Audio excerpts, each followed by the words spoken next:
पति पत्नी का जब संपत्ति का विवाद होता है तो क्या होता है, आज आपके लिए ये जानना बेहद जरूरी है। देखें, अक्सर आप देखते हैं कि पति के द्वारा जो है, पति के द्वारा ही पत्नी के नाम से संपत्ति को खरीद लिया जाता है।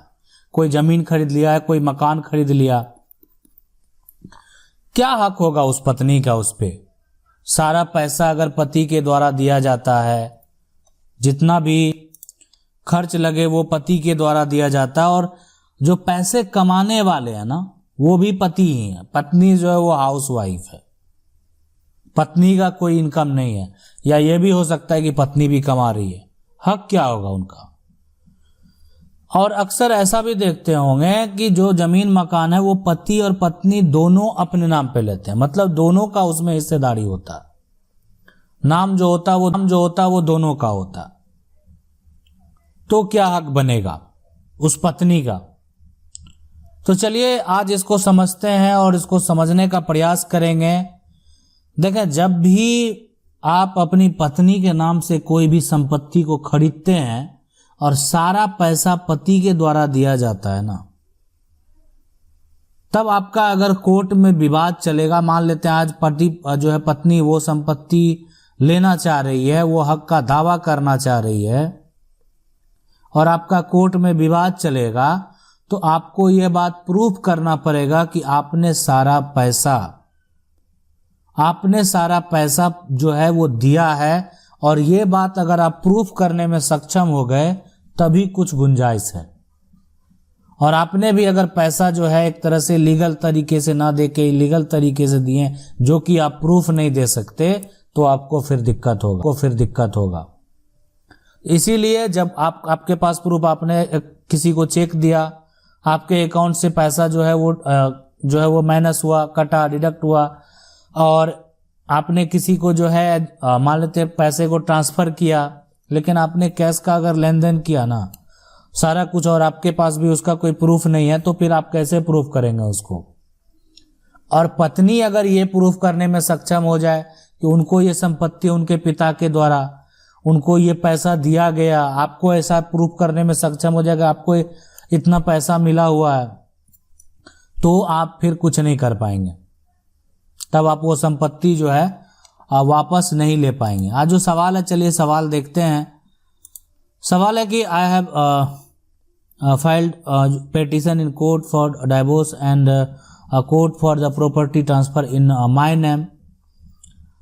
जो आगे है यहाँ पे, S C is housewife. If husband in love and affection purchase property in her single name or joint name, and if has been a cheating husband in a material relationship with a man, can she claim the properties can court। बिल्कुल देखिए, आप कर सकते हैं, लेकिन आपने खरीदा, ठीक है, वो जो है एक तरह से आपके नाम पे हो जाए। और अब यहाँ पे जो भी आपके साथ अगर मान लेते हैं कोई, आपने डाइवोर्स के लिए अगर केस फाइल किया है, तो उसके द्वारा आप अगर पत्नी को आज डाइवोर्स देना चाहते, कोई पति अगर देना चाहता है, ठीक है, पति देने के लिए स्वतंत्र है, लेकिन पत्नी भी तो मेंटेनेंस मांगेगी ना, वो भी तो आपको देना ही पड़ेगा फिर।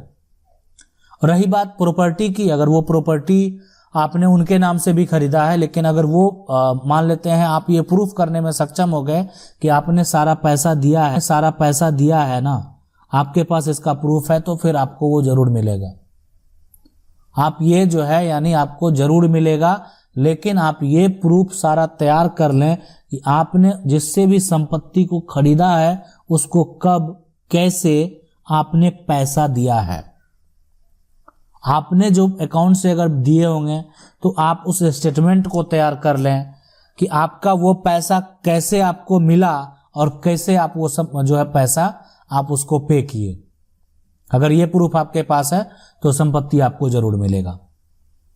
सवाल है कि यहाँ पे there is a case was a father donate the property to daughter whole but the other two son fill यहाँ पर petition in the court, father purchase property but the father doesn't have any other income but she said the my self acquire property, what should legal. देखें यहाँ पे इसको समझने का प्रयास करेंगे कि अगर पिता के द्वारा पिता के द्वारा संपत्ति को जो है खरीदा गया है ना, अपनी कमाई से। और ये संपत्ति अगर वो बेटी को देना चाहते हैं और बेटा को नहीं देना चाहते हैं, है ना, बेटा को नहीं देना चाहते हैं, तो बेटा कोर्ट चले जाए, जो कोर्ट जाना है यहाँ पर संपत्ति में वो दे सकते हैं। इसीलिए उनका वो सेल्फ एक्वायर प्रॉपर्टी है, किसी का उस पर किसी प्रकार का कोई अधिकार नहीं होगा। सवाल है कि अगर पिता पैतृक संपत्ति में एक भाई अपनी पत्नी के नाम पिता से रजिस्ट्री करवा लेता है, तो इसे चैलेंज कहां करें और कैसे करें, इस पर फोकस करें, जिससे हम अपने पास आए एक व्यक्ति की मदद कर सकें। हाँ बिल्कुल आप, और पैतृक संपत्ति जो है पिता भी बिना बंटवारे के किसी को नहीं दे सकते हैं। हाँ, यहाँ पे सबसे पहले ये जो एक तरह से होशियारी वाला काम जो है बेटे के द्वारा किया गया कि वो अपने जो है पत्नी के नाम से संपत्ति को करा लिया। रजिस्ट्री का अगर ज़्यादा दिन समय नहीं हुआ है तो अगर दूसरे कोई बेटे हैं तो उनके द्वारा जो है उस रजिस्ट्री को कैंसिल कराने के लिए उनको आप सलाह दे सकते हैं केस फाइल करने के लिए। पिता पैतृक संपत्ति जो ऐसा नहीं कि नहीं बेच सकते हैं, बिल्कुल बेच सकते हैं, बेचने का अधिकार है उनको, लेकिन वो सारी संपत्ति नहीं बेच सकते। अपना जो एक भाई का हिस्सा बनेगा वो हिस्सा, तो अगर वो पूरा प्लॉट है और उस प्लॉट में पूरे प्लॉट जो है पिता के द्वारा बेच दिया गया है, तो आप अपना जो हिस्सा होगा ना वो तो जरूर आप निकाल सकते हैं। ठीक है, अगर उसमें आपका हक बनता है तो वो शेयर आपको जरूर मिलेगा।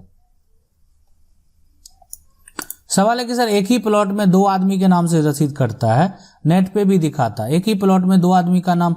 हाँ तो क्या करें, एक का सही होगा एक का गलत होगा। ठीक है, जिसका सही है, अगर आपका सही लग रहा है कि आपका सही है, सब कुछ पुराना रिकॉर्ड भी आपके पास है, तो अंचल स्तर पे जो है एक तरह से आवेदन कर दीजिए, ताकि एक का रसीद जो है वो गलत अगर कट रहा है तो उसको रद्द किया जाए। वेरीफाई करने के बाद जांच पड़ताल किया जाएगा अगर लगेगा। और बहुत जगह ऑनलाइन जो है ये भी सुविधा है ना, ताकि आप ऑनलाइन भी रिपोर्ट कर सकते हैं, अनुमंडल स्तर पे हो या अंचल स्तर पे हो या जिला स्तर पे हो।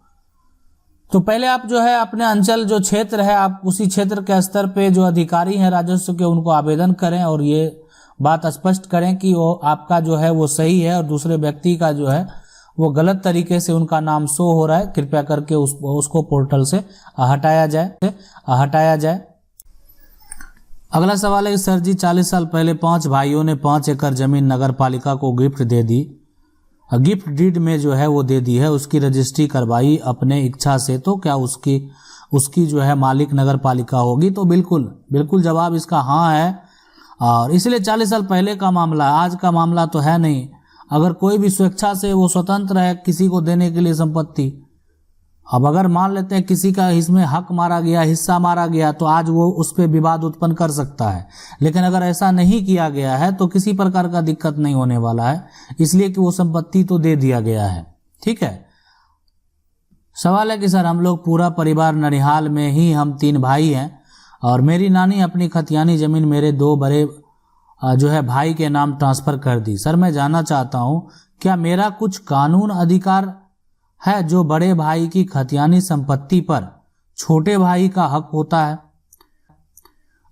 और मैं यह जानकारी चाहता हूं कि क्या आदिवासी महिला खतियानी प्रॉपर्टी ट्रांसफर कर सकती है, चूंकि हम लोग आदिवासी समुदाय से हैं। खतियानी प्रॉपर्टी जो है आप ट्रांसफर कर सकते हैं, इसमें आपको जिला अधिकारी का जो है आप यहाँ पर आदेश लेना पड़ेगा।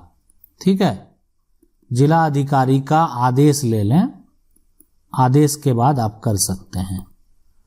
और रही बात यहाँ पे संपत्ति में हक की, तो अगर संपत्ति खतियानी है तो वहाँ पे जो है जो आपकी नानी है या जो जिन्होंने नानी कर दी है ना, तो वो किसी एक को नहीं दे सकती है, किसी एक को नहीं दे सकती है। हाँ, अगर यहाँ पे नानी के द्वारा जो है, कहने का मतलब 2 भाई हैं, उनकी 2 नाती हैं और उसके बाद जो है उसमें नानी किसी एक को जो है, और नानी का वो अपना संपत्ति है। देखें ऐसे तो जो यहाँ पे आपका पैतृक संपत्ति कहलाएगा वो आपके जो दादा हैं और दादी है उसी का संपत्ति कहलाएगा। और नानी का संपत्ति में जो है आपकी माँ का हक होगा, और माँ का जो हक है तो उसमें भी माँ के जीवित रहते हुए माँ का उस पर पूरा पूरा राइट होता है। जबकि पैतृक संपत्ति में पिता अगर जीवित भी हैं तो भी यहाँ पर जो है उनके जो बच्चे हैं वो राइट कर सकते हैं, फाइट कर सकते हैं। तो इसीलिए अगर यहाँ पर ठीक है बड़ा भाई का संपत्ति है, परिवार में कोई बंटवारा नहीं, दावा पेश करके देख सकते हैं, हो सकता है कि कुछ जो है निकल जाए। और क्या है, किस तरीके से किया गया, कैसे संपत्ति दिया गया, आप डिटेल से बताएंगे तो हम आपको कानूनी एक एक रास्ता बता सकते हैं। आशा करते हैं वीडियो अच्छा लगा होगा। वीडियो अच्छा लगा वीडियो को लाइक जरूर कर दें। चैनल को पहली बार देख रहे हैं सब्सक्राइब करके जो बेल आइकन है उसको जरूर। मिलते हैं अगले वीडियो में, तब तक के लिए जय हिंद।